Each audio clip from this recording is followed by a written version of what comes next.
to have a very expensive camera to take good photos. And that's not really true. A good photo comes first and foremost from here and from here. So you don't limit yourself in what camera that you may have to try to produce a good photo. You should get out there and experiment and learn. And maybe the opportunity comes for you when you want to move on to be more professional later, to sort of upgrade your equipment. But don't think that I need to go and spend a lot of money to buy expensive lenses and cameras and flashes in order to take good photos. That's not really true, and I really encourage people not to stop themselves on that point. Certainly there's no doubt that as you move on into the profession, if you wish to be professional, that the quality of your tools can help with the quality of images that you make or what those images are going to be used for. But it's not true that you need to have a very expensive camera to take a good photo. Another thing that I would say is that if you're talking about fashion photography, more specifically, or even any photography that's dealing with photographing a person, communication is really important.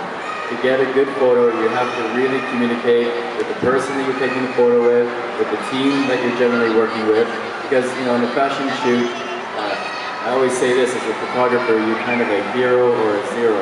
You're a hero if it's an amazing photo, because I go, oh God, Todd took that photo, I love that photo, that's a great photo.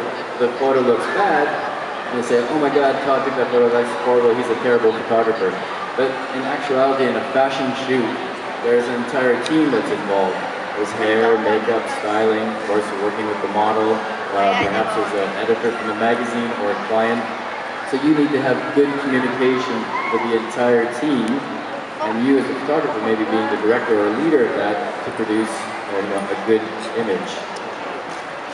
Maybe I'll just then switch for 1 second, because maybe there's a few people here that are interested in being a model, to the other side of the camera. And we kind of touched on it a little bit earlier, but I'll just stress it again. Yes, there is no doubt at the beginning, when you're just deciding if you could be a model or not, or you're exploring the idea of being a model, that in the industry there are certain standards that persist. These standards have been established for quite a long time, and there's various reasons why, including sample size for the clothes, how it looks when you photograph.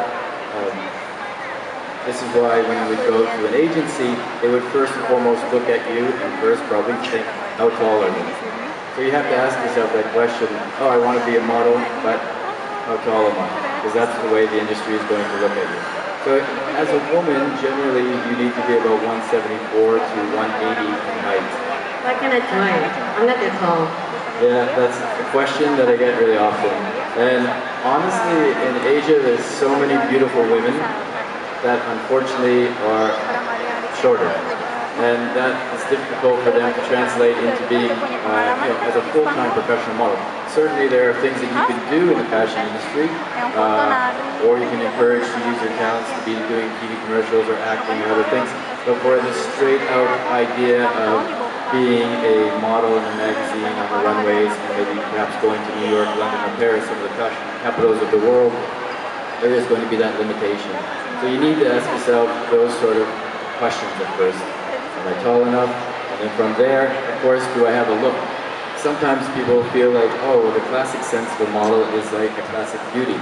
But actually, especially currently in the fashion industry, there are many different looks, even including, which is sometimes quite controversial, the idea of a plus-size model. But they all are ranges within the industry of potentially working as a model. All of them, though, do come back to the idea that you need to be about 174 to 180. If you fit into all these requirements, after that, it's not just a matter of being tall enough and having a look. You have to be able to perform in front of the camera. So what I say to a lot of young potential models is not to be afraid to get in front of the camera and sort of take a look at what they're doing, what their angles are, what their expressions are, so that when the opportunity comes to get in front of the camera with a photographer, they're able to perform and achieve really good quality images, because the industry itself is actually not that big. And so it wouldn't take long to get around that you look good, but you're not really that good a model in front of the camera. So if you're really going for it and want to develop a career as a model, you also have to develop who you are, your character, personality, and how you perform with the camera itself. I see. Such a good